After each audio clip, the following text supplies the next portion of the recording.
பிரதமர் அவர்கள் இலங்கையினுடைய அதிபரை சந்திக்கும் பொழுது பத்திரிகையாளர்கிட்ட பேசும்பொழுது ரெண்டு விஷயத்தை ஆணித்தரமா பேசியிருப்பாங்க. ஒன்று, நான் இலங்கையினுடைய பிரதமர்கிட்ட விஷயத்தை வலியுறுத்தி இருக்கிறேன், அங்க இருக்கக்கூடிய எல்லா மீனவர்களையும் உடனடியாக விடுதலை செய்ய வேண்டும் என்கின்ற கோரிக்கையை வச்சிருக்கேன். ஆன் ரெக்கார்ட் பிரதமர் சொல்லியிருக்காங்க. அது மட்டும் இல்லாம நம்முடைய பிரதமர் அவர்கள் ஆன் ரெக்கார்ட்ல சொல்லியிருக்கிறாங்க, பிடிக்கப்பட்ட எல்லா படகுகளையும் விடுதலை செய்ய வேண்டும் என்கின்ற கோரிக்கையை வச்சிருக்காங்க. முதலமைச்சர் நல்லா புரிஞ்சுக்கணும், இலங்கையில ஒரு சட்டம் இருக்கு. அந்த சட்டத்தின் அடிப்படையில் நம்முடைய மீனவர்களை கைது செஞ்சிருக்கிறாங்க. அந்த சட்டத்தின் அடிப்படையில் நம்முடைய படகுகளை பிடிச்சு வச்சிருக்கிறாங்க. இலங்கையினுடைய சட்டத்தின் அடிப்படையில் நம்முடைய பிரதமர் பேச்சுவார்த்தையில என்ன பேசின அப்படிங்கறத வெளிப்படையாக பத்திரிகையாளர் சந்திப்பில் சொல்லியிருக்கிறாங்க. படகையும் விடுதலை செய்ய வேண்டும் என்று கோரிக்கை வைத்திருக்கிறேன், மீனவர்களையும் விடுதலை செய்ய வேண்டும் என்று கோரிக்கை வைத்திருக்கிறேன். அதன் அடிப்படையில் நேற்று 14 மீனவர்கள் விடுதலை செய்யப்பட்டிருக்கின்றனர். எல்லா மீனவர்களும் விரைவில் விடுதலை செய்யப்படுவார்கள் என்கின்ற நம்பிக்கை இருக்கு. அதே நேரத்தில் ஒரு பெரிய நாடு, முக்கியமான நாடு, பொருளாதாரத்தில் மிக முன்பு சென்று கொண்டிருக்கக்கூடிய நாடு, இலங்கைக்கு ரொம்ப நட்பாக இருக்கக்கூடிய நாடு, இந்திய நாட்டினுடைய பிரதமர் வைத்திருக்க கோரிக்கைக்கு நிச்சயமாக இலங்கையினுடைய பிரதமர் அவர்கள் செவிசாய்ப்பார்கள் என்கின்ற முழு நம்பிக்கை எனக்கு இருக்கு. படகையும் விடுதலை செய்ய வேண்டும் என்று சொல்லியிருக்கிறாங்க. நிச்சயமாக இலங்கை அதையும் கன்சிடர் பண்ணி அறிவிப்பாங்க. அதனால் இதெல்லாம் மறைச்சிட்டு முதல்வர் அவர்கள் அசம்பிளியை தவறாக வழிநடத்தி இருக்கின்றார். இவ்வளவு பேச்சுவார்த்தை நடந்திருக்கு. பேச்சுவார்த்தை நடத்திய பிறகு பத்திரிகை நண்பர்களுக்கு வெளிப்படையாக பிரதமர் பேசியிருக்கிறார். நாங்க என்ன பேசியிருக்கோம் அதையெல்லாம் மறைத்து விட்டு முழு பூசணிக்காய சோத்திலே மறைப்பது போல் பொய்யை சொல்லியிருக்கின்றார் முதல்வர். இரண்டாவது, கச்சத்தீவை பத்தி அவங்க என்ன பேசினாங்க அப்படிங்கிறது எனக்கும் தெரியாது, முதல்வருக்கும் தெரியாது, உங்களுக்கும் தெரியாது. ஒரு நாட்டினுடைய ரகசிய திட்டங்களை இன்னொரு நாட்டில் பொதுவெளியில பேச போவது கிடையாது. பாரதிய ஜனதா கட்சி தமிழகத்தினுடைய அதிகாரப்பூர்வமான நிலைப்பாடு, திமுகவுக்கு முன்பே எங்கள் நிலைப்பாடு கச்சத்தீவு திரும்பி கொண்டு வர வேண்டும் என்று திமுகவுக்கு முன்பே எங்கள் நிலைப்பாடு இருக்கு.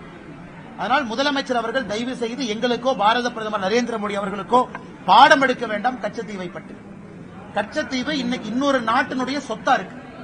கட்டிய காட்டி துப்பாக்கி முனையிலே அந்த சொத்தை பறிமுதல் செய்து கொண்டு வர முடியாது. அதற்கு ஒரு சிஸ்டம் இருக்கு. நிச்சயமாக பாரதிய ஜனதா கட்சி தமிழகத்தினுடைய கோரிக்கை நாங்க ஜெய்சங்கர் ஐயாட்ட எப்போ வச்சிருக்கோம். அதனால் அவர்கள் அவங்க மீட்டிங்ல என்ன பேசினாங்க, வெளிப்படையாக என்ன சொல்ல வேண்டுமோ பிரதமர் அவர்கள் சொல்லி இருக்கிறார். அதனால் இதை வைத்து முதலமைச்சர் அவர்கள் அரசியல் செய்வது நகைப்புக்குரியது. நீங்க மாநில தலைவராக நீடிக்க வேண்டும் இளைஞர்களும் நிறைய பேர் மத்திய பாஜகவுக்கு லெட்டர் எழுதிக்கிட்டு இருக்காங்க. அண்ணே பேசுவாங்கண்ணே, அதுக்கான நேரம் காலம் இருக்கு. அதனால் நம்முடைய தொண்டர்கள் எல்லாருமே ஒரு விஷயத்தை புரிஞ்சுக்கணும். நான் ஏற்கனவே இதை பத்தி நிறைய பேசியிருக்கேன், பேசுறேங்க. இன்னைக்கு நான் திரும்ப அதை பேச விரும்பல. 2 முறை இதை பத்தி பேசியிருக்கேன். இன்னும் சில நாட்டில் யாரும் தோண்டல விட மாட்டாங்க. அவங்களோட களத்தில் நான் போராடி கொண்டிருக்கின்றேன், போராடுவேன். அதில் எந்த மாற்று கருத்தும் இல்லை.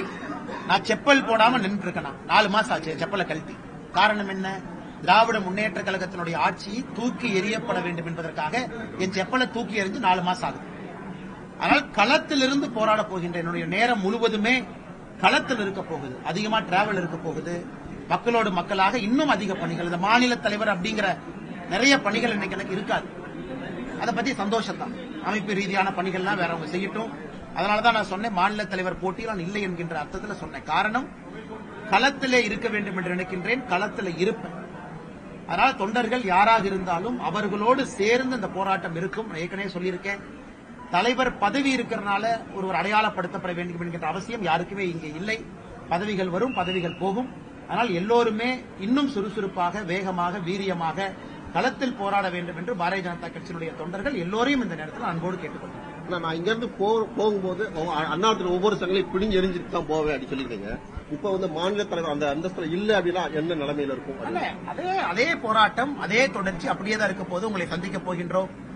திராவிட முன்னேற்ற கழகத்தினுடைய ஊழலை இன்னும் வீரியமாக, வேகமாக சொல்லத்தான் போறோம்.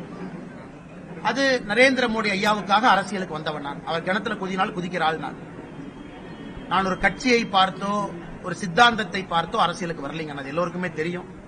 நரேந்திர மோடி என்கின்ற ஒற்றை மனிதனுக்காக அரசியல் களத்தில் நான் இருக்கிறேன். நான் ஒரு கட்சியில ஒரு சின்ன உறுப்பினராக சேர்ந்து கிளை தலைவராக வந்து வரல. நிறைய நண்பர்கள் இருக்கிறாங்க. இந்த கட்சியில நான் 36 வயசுல நான் ஒரு உறுப்பினராக வந்து சேர்ந்தேன். ரொம்ப இளைய வயசுல சேரல.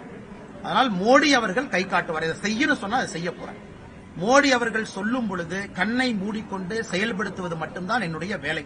அதனால மோடி சொல்லுவார், இன்னைக்கு தொண்டனாக இருன்னு சொன்னார்னா தொண்டனாக இருப்பேன். ஆனால் மோடி அவர்களுடைய எந்த கட்டுப்பாடு விதிச்சாலும் அதற்கு முழுமையாக ஏற்றுக்கொண்டு பணி செய்வதற்காகத்தான் இந்த இயக்கத்துக்கு வந்து அது எப்பொழுதும் தொடரும். கொள்கை ரீதியா மாறுபட்ட கருத்து கொண்ட நீங்களும் சீமானும் ஒரே மேடையில இருந்தது எப்படி ஆனா, நான் பார்க்கறீங்க? பேசினேங்க. நான் அதை பத்தி நான் கொஞ்சம் ரொம்ப விரிவாகவே பேசினேன். நான் தேசியத்துல தமிழை முதன்மைப்படுத்த வேண்டும் என்று நினைக்கின்றேன்.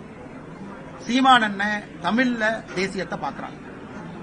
அவருடைய கருத்து சில இடத்துல மாறுபட்ட கருத்தாக இருக்கலாம். என்னுடைய கருத்து வேற இடத்துல வேற மாதிரி இருக்கலாம். இருந்தாலும் தமிழக மக்களுக்கு நல்லது செய்ய வேண்டும் என்று ஒரு நேர்கோட்டு பயணத்துல இருவருடைய வார்த்தைகள் ஒரே மாதிரி தான் பிரயோகமா இருக்கு. இன்னைக்கு இந்த மேடை அரசியல் கலக்காத ஒரு மேடை, குறிப்பாக அடுத்த இளம் பேச்சாளர்களை கண்டெடுக்க வேண்டிய மேடை.